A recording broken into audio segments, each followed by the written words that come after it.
Oi pessoal, a gente está aqui em mais um painel no stand do Instituto XP e eu estou aqui com pessoas incríveis que melhor do que eu vão se apresentar. Oi pessoal, tudo bem? Eu sou Wendy Carraro, sou professora na Universidade Federal do Rio Grande do Sul e estou muito feliz e agradecida, né, de estar aqui para a gente poder falar um pouquinho sobre como transformar a educação financeira em um assunto atraente. Oi pessoal, sou Lisânia Pereira, de Maceió, Alagoas, presidente do Instituto Manda Ver e fundadora do Banco Comunitário Laguna. Estou aqui para dividir nesse bate-papo com a colega e a gente poder trazer esse assunto da educação financeira, de fato, como uma forma atraente. Bom, meninas, então muito obrigada por vocês estarem aqui, acho que vai ser um papo super legal. E eu queria que vocês contassem um pouco do que vocês trouxeram aqui pra gente. Elas abrilhantaram o nosso espaço, nossa mesa, então você pode contar um pouquinho do que você trouxe? Então, como o nosso foco é justamente assim, como que eu posso trabalhar a educação financeira de uma forma atraente, ou seja, não adianta eu chegar para um público qualquer que seja. Então, assim, eu como professora, então eu atuo no ensino, né, de educação financeira, desde os piquititinhos até aquelas pessoas que já estão aposentadas, pessoas super endividadas, pessoas que às vezes não sabem de onde tirar dinheiro, assim como também pessoas que têm muito dinheiro. E a gente simplesmente fazer um PowerPoint com um monte de conceito não dá, né? Não adianta. Então eu trouxe aqui um pouquinho de algumas coisas que eu utilizo, né? No modo físico, porque eu uso muito a tecnologia também para fazer uma interação, para saber um pouco sobre o nosso público, né? Então uma das coisas que eu sempre gosto, né, de dizer, que todo mundo fica assim, ai, mas olha só, eu tiro, na verdade eu não deixo na mesa como eu deixei aqui, né? Na verdade eu começo a falar, aí lá pelas tantas eu vou na minha bolsa e tiro, olha só, gente. E isso aqui é verídico, tá? É real isso aqui. O meu pai, ele faleceu ano passado. E aí a mãe arrumando as coisas, né? A gente sempre respeitou, nunca mexeu nas coisas dele, encontrou uma maleta preta, fechada, e a gente não sabia o segredo, o pai levou, a mãe levou um chaveiro, aí ele abriu e a maleta estava cheia disso aqui. Aí, tá vendo? E a mãe distribuiu, né? Mas olha só, repara aqui, ó. Olha só, daí todo mundo fica assim, ó, deu, é isso aí, né? O meu pai foi meu primeiro educador financeiro, aprendi demais com ele e ele acabou deixando uma lição até depois, né? Que finanças não é, na minha percepção, eu aprendi que a gente tem que ir conquistar, realizar, né? A gente não vai ganhar as coisas de mão beijada. E quando é mão beijada, fica muito fácil, né? E o grande desafio é a gente ir em busca. Então eu gosto de mostrar, né, que a melhor herança foi essa, né? E essa aqui eu gosto, né, de levar, porque sempre depois que termina uma aula, eu pergunto, e aí, valeu, rendeu? E a pessoa diz que rende, aí ela ganha uma Wendy Coin, né? Que depois a pessoa pode comer um chocolatinho, né? Então é um investimento da professora, né, para fazer isso. E aqui são alguns materiais meus, né, livros que eu utilizo, ilustro, né, de certa forma. Hoje é difícil as pessoas quererem ter um livro, né? Então a ideia também de ter um material, um guia físico, onde esse aqui, por exemplo, que é bem curtinho e ele tem atividade prática, e a primeira coisa que a pessoa faz é, na primeira página, ela coloca, este livreto pertence a, ou seja, é dela, né? Então, é sair um pouco também do digital, né, e trazer. Então, isso tem, assim, enriquecido demais, né? E aí, assim, é uma parte do meu material para deixar um pouco mais atrativo e interativo. É isso aí. Aqui eu trouxe comigo a nossa moeda social, que é o Sururope. Acho que no processo de atratividade, né, no sentido de educação financeira, eu costumo dizer assim, acho que a metodologia que se usa na educação financeira, ela é fundamental. Agora, a conexão com o público aí, ela é vital, né? E a nossa moeda, ela nasceu com os nomes escolhidos pela comunidade, com as formas que representam. Quanto mais alto o valor da moeda, mais a figura que está na moeda tem um significado. Nós trabalhamos a educação financeira com um público que é analfabeto funcional, né? Então, acho que a professora aqui, mais do que eu, sabe falar sobre isso, que muitas vezes as pessoas que não leem, não escrevem, elas reconhecem números, cores e formas, né? E aí, nessa percepção, com a minha avó, que tem hoje quase 90 anos, ela nem sabe que eu conto essa história, e ela fica lá separando o salário da aposentadoria dela em dias da semana, dentro de um livrinho velho, dinheiro físico ainda, como que ela faz essa divisão. Eu comecei a perceber que mesmo se a pessoa tem pouca escolaridade, pela percepção, pela conexão com a história de vida, com a realidade dela, a educação financeira se tornar algo atrativo. Então a moeda ela foi criada com a nossa comunidade, que é ribeirinha, com nomenclaturas escolhidas por eles e que tivesse figuras que representavam o dia a dia. E aí isso gerou um senso de pertencimento e a comunidade acolheu a moeda, que tem toda a sua metodologia por trás para desenvolver economicamente o território. Muito legal, meninas, obrigada. Acho que são belos exemplos de como deixar a economia mais atraente e trazer a educação financeira para perto. Agora a gente separou aqui uma dinâmica com perguntas dos leitores, das pessoas que passaram aqui no nosso stand. E eu queria que vocês sorteassem, cada uma por vez. A gente vai responder, vocês duas respondem a pergunta. Vamos lá. Nossa, tá. Bah! Olha só, a pergunta é: quais caminhos a educação financeira já abriu para você? Olha, meu Deus, muitos caminhos, muitos caminhos. Eu costumo dizer que a educação financeira, deixa que eu seguro aqui para ti que fica melhor. A educação financeira, todas as pessoas que eu conheço que trabalham com educação financeira viveram algum perrengue. Tu viveu algum perrengue? Sim, né? Olha, é comum, né? Então, assim, às vezes a gente, quando passa perrengue, a gente não conta, né? A gente tem vergonha, né? A gente tem vergonha quando cortaram a luz, quando a gente, por exemplo, eu aprendi a palavra inadimplente sendo inadimplente. Na hora de sair do colégio, né? Tive a surpresa que o pai não estava conseguindo pagar. Meu pai aqui, maravilhoso. Aí, ó, meu pai. O educador. Né? E aí eu entrei na Universidade Federal e eu não tinha o diploma. E eles não iam liberar. Então, assim, eu aprendi, né, a correr atrás com liminar. Foi assim que eu consegui meu diploma, com uma liminar. E, assim, meses depois saiu uma lei que proibia as escolas de segurarem diplomas de inadimplentes. Né? E várias outras questões, assim. Então, a educação financeira vivida na pele, de ter, assim, a casa, né, descobrir o que é uma hipoteca, né, o que é um atraso, ver um pai penhorar uma joia que deu para a mãe de presente, sabe? Então, essas coisas me impactaram muito. E houve uma época muito boa também, que a gente tinha poupança, nós, e o pai chamou a gente só: olha, eu vou precisar usar esse dinheiro da poupança de vocês. Então, na minha primeira oportunidade que eu tive de trabalhar, foi uma coisa muito natural, assim, de assumir a conta da luz, porque eu jurei pra mim que nunca mais eu ia querer ver luz cortada, né? E assumir a compra de pagar o IPTU, porque o meu pai estava com o IPTU atrasado, e aí eu comecei a pagar dali pra frente, e isso foi ótimo, porque acabou que a prefeitura perdoou a dívida de 10 anos sem pagar, porque podiam tirar a casa que ele morava, que a gente morava. E a terceira coisa que eu fiz, assim, que eu acho que uma coisa que, né, veio, foi investir. Eu investi escondido do meu pai, né, porque eu ficava assim com receio: se o pai souber, ele vai pegar, vai pedir, né, e eu vou acabar cedendo. E eu acho que isso tudo impactou muito num quarto caminho, que foi me dedicar muito a estudar. A estudar e a estudar. E isso me possibilitou muitos caminhos maravilhosos. E quando eu tive a oportunidade de poder, me dei conta que os meus alunos não estavam sabendo agir financeiramente, eu disse: não, aqui existe uma oportunidade. Então eu comecei a educar os meus alunos dentro da universidade, sem regra nenhuma, não estava no plano de ensino. Comecei a mostrar para eles o ideal, como, o controle, e comecei eu me aprofundar. Sabe? Então foi uma coisa muito, muito natural, assim.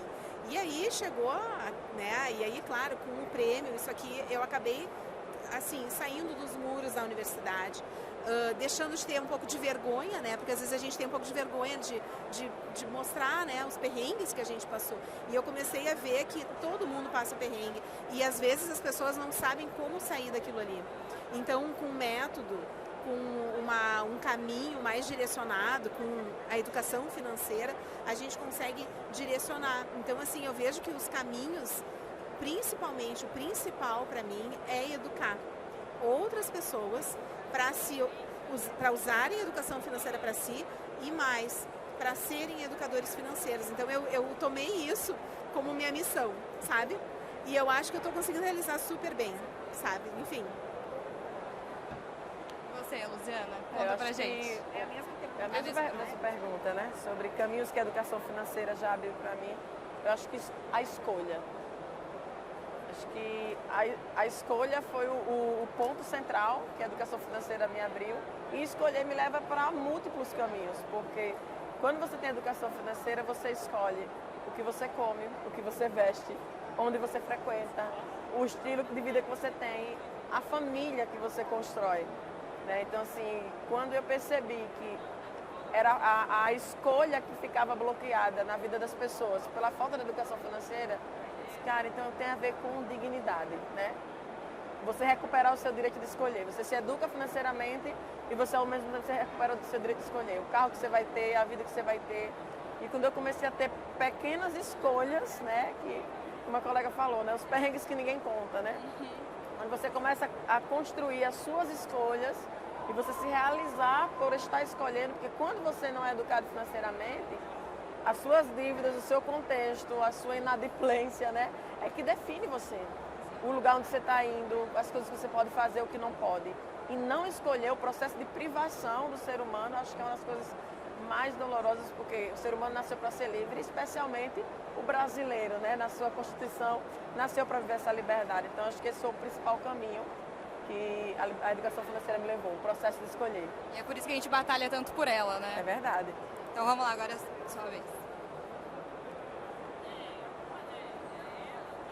Qual o maior tabu sobre finanças? Ter dinheiro para começar. Todo mundo que fala sobre finanças, não, mas eu não consigo investir porque eu não tenho, eu não consigo me educar porque eu não tenho, eu não consigo.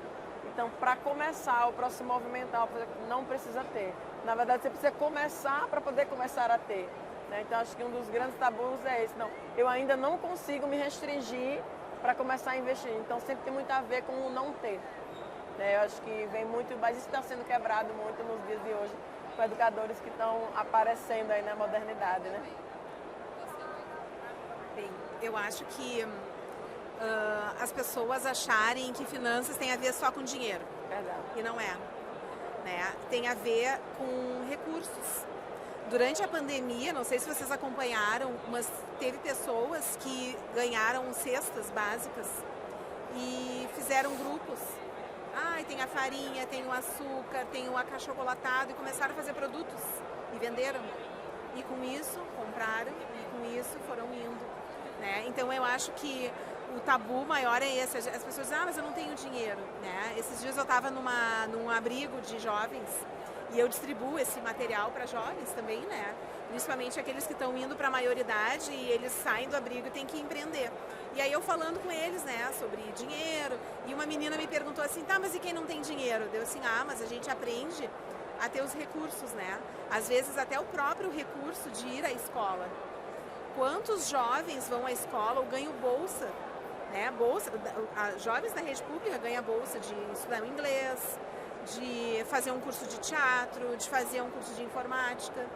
Então, as finanças, né, que a gente usa, né, eu diria assim, a própria educação financeira, o tabu é esse, achar que tem que ter dinheiro. Não, a gente precisa ter recurso e aí ter oportunidade e realizar, né, da melhor forma essas oportunidades. Isso aí.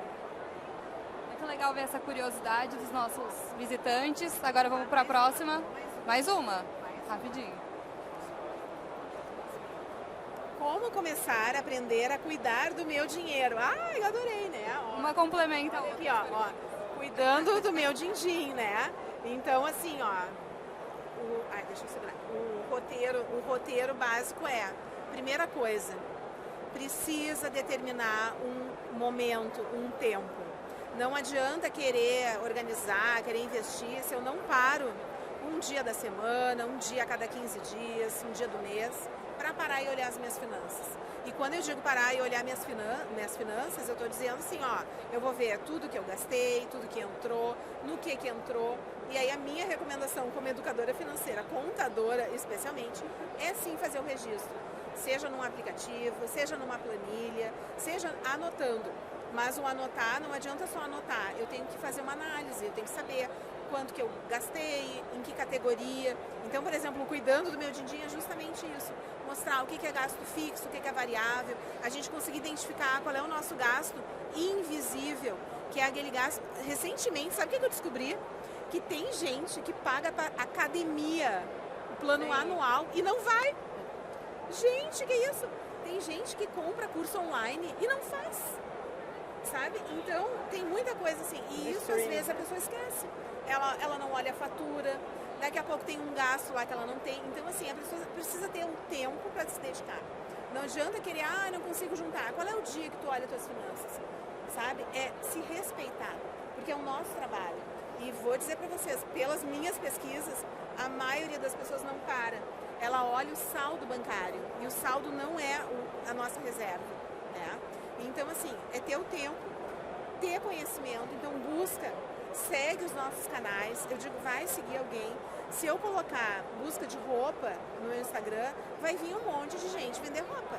Se eu colocar educação financeira, finanças, investimentos, vai vir um monte de programa. E aí sigam, porque a gente vai criando uma consciência financeira. Então, e aí vai. Então, baixa lá os nossos materiais, baixa os meus materiais, que aí a gente vai estar conectado. Eu gosto muito, quando se fala de cuidar do próprio dinheiro, da neuroeconomia, né?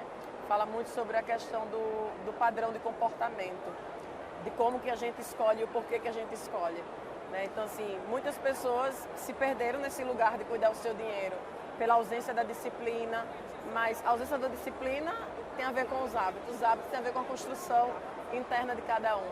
Como a colega falou aqui, muitos hábitos que ela construiu foi a partir da percepção de como ela via o pai, né, modelando. Então, quando a gente percebe o nosso universo ali na primeira infância, no início da adolescência, mesmo que não seja uma instrução direta da pessoa, do responsável pelaquela criança, nós percebemos o mundo, a gente absorve e a gente passa a se comportar com comportamento de manada. Então, por exemplo, quero começar a cuidar do meu dinheiro. Tenho que ser disciplinado? Depende. Eu acho que você tem que aprender de onde vêm os comportamentos que você tem hoje, né? Seja ele comportamentos de disciplinas exageradas e sem motivos, ou seja ele comportamento da ausência de disciplina. Então, eu sempre gosto do caminho da neurociência, de entender padrão de comportamento, entender por que faz a escolha que faz. Meninas, estamos chegando agora no final do nosso painel. Queria muito agradecer a presença de vocês e queria saber se vocês querem dar uma última palavra, deixar uma mensagem aí para todo mundo que passou no stand e que quer saber mais sobre a educação financeira. Então, eu quero, em primeiro lugar, acho que agradecer, honra e privilégio de estar aqui, né, num evento como esse, poder dividir esse painel com uma colega tão respeitada, né, com tantos outros colegas que estão aqui, né, nesse dia é maravilhoso. Eu acho que o tema educação financeira, a gente fez aqui a nossa mini contribuição, né, mas é tão vasto e é muito apaixonante, né? Quando a gente fala de educação financeira atrativa, a gente está falando de conhecer aquilo que te faz brilhar o olho. Se é um sonho, um objetivo, o que você quer para a tua vida. E tem muito conhecimento hoje sendo difundido de forma gratuita, conhecimento de qualidade, tem muito conhecimento acessível, né, com preço acessível. Então, acho que fica aí essa convocação, principalmente para os jovens, os adolescentes, de começarem a mergulhar nisso, pensando no seu futuro e no futuro do nosso país. Então, muito obrigada a todos que estiveram aqui e que participaram através das perguntas. Queria agradecer também essa oportunidade de estar aqui, né, batendo um papo, assim, a gente indo de norte a sul, né, do Brasil, aqui agradecer a XP, né, o Instituto XP também por estar proporcionando algo que o povo precisa. O povo precisa de educação financeira. E assim, em toda a minha vida, né, e a minha vida é a primeira vez que a gente vê que a educação financeira ela está tendo um espaço tão importante, sabe? Então, e a minha mensagem é o seguinte: aproveitem, né? Aproveitem, busquem esse conhecimento, tem muita coisa atrativa, diferente. A gente pode, sim, aprender a se educar, a se disciplinar, a reverter processos, né, que talvez na infância nos levaram para um caminho. Então, assim, o meu programa ele chama assim, Educação Financeira é para todos. Então, assim, todos têm, sim, direito a poder ter a sua liberdade financeira, que é o poder escolher fazer o que quiser com o seu dinheiro. Existe um caminho para isso, é possível, existem muitas formas de a gente adquirir conhecimento. Então a minha dica é assim, aproveitem, busquem, sigam alguém, acompanhem, aprendam, estudem, qualquer faixa etária, porque é para todos e é para toda a vida, tá? Não é só no momento que a gente, estou investindo. Tem que cuidar, porque tem muita gente, sabia que tem muita gente que tem muito dinheiro e que podia estar fazendo melhor, tá? E lembrem-se que investir não é só financeiro. Investir é a qualidade de vida, é estar com a família, é cuidar da nossa saúde, é estudar, né? E ter momentos bons para a nossa vida. Muito obrigada. Obrigada, meninas. Obrigada a todo mundo que assistiu e até a próxima.